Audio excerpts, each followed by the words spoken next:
সেদিন সকালটা হয়েছিল এক আলাদাই অনুভূতির সাথে। বুক ভরা আনন্দ নিয়ে বেরিয়ে পড়েছিলাম সকাল সকাল নিজেদের বাড়ির থেকে। গন্তব্য সেটা এক্ষুনি বলা যাবে না, তার জন্য একটু অপেক্ষা করতে হবে আর নজর রাখতে হবে আমাদের চ্যানেলে। নমস্কার বন্ধুরা, আপনাদের স্বাগত আমাদের একটি নতুন সিরিজে। হ্যাঁ, আমরা আবার ঘুরতে বেরোচ্ছি। কোথায় যাচ্ছি, কবে যাচ্ছি বা কিভাবে যাচ্ছি সেটা সময়ের সাথেই নয় আপনারা জানতে পারবেন।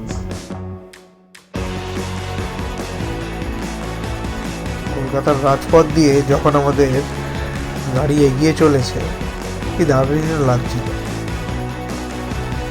সেই মনুমেন্টাল হার্ট অফ কলকাতা বলুন, ময়দান, কত স্মৃতি মানুষের, শুধু আমাদের নয়, প্রতিটা লোকের যারা কলকাতায় কোনো না কোনো সময় এসেছে বা কলকাতায় থাকে, তাদের সবার স্মৃতি আছে এই জায়গাটি নিয়ে। এই বলতে বলতে দেখলাম রেসকোর্স হাতের বাঁ দিকে ফেলে এগিয়ে পড়লাম দ্বিতীয় হুগলি সেতুর দিকে। আপনারা মনে হয় এতক্ষণে কিছুটা ইঙ্গিত করেই ফেলেছেন যে আমরা কোথায় যাচ্ছি। যেতে যেতে আবার ট্রেনের সাথে একটু রেসও করে ফেললাম।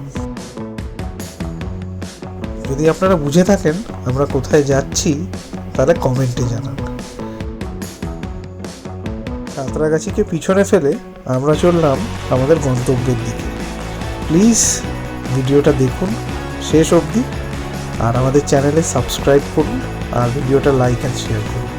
ভালো থাকবেন।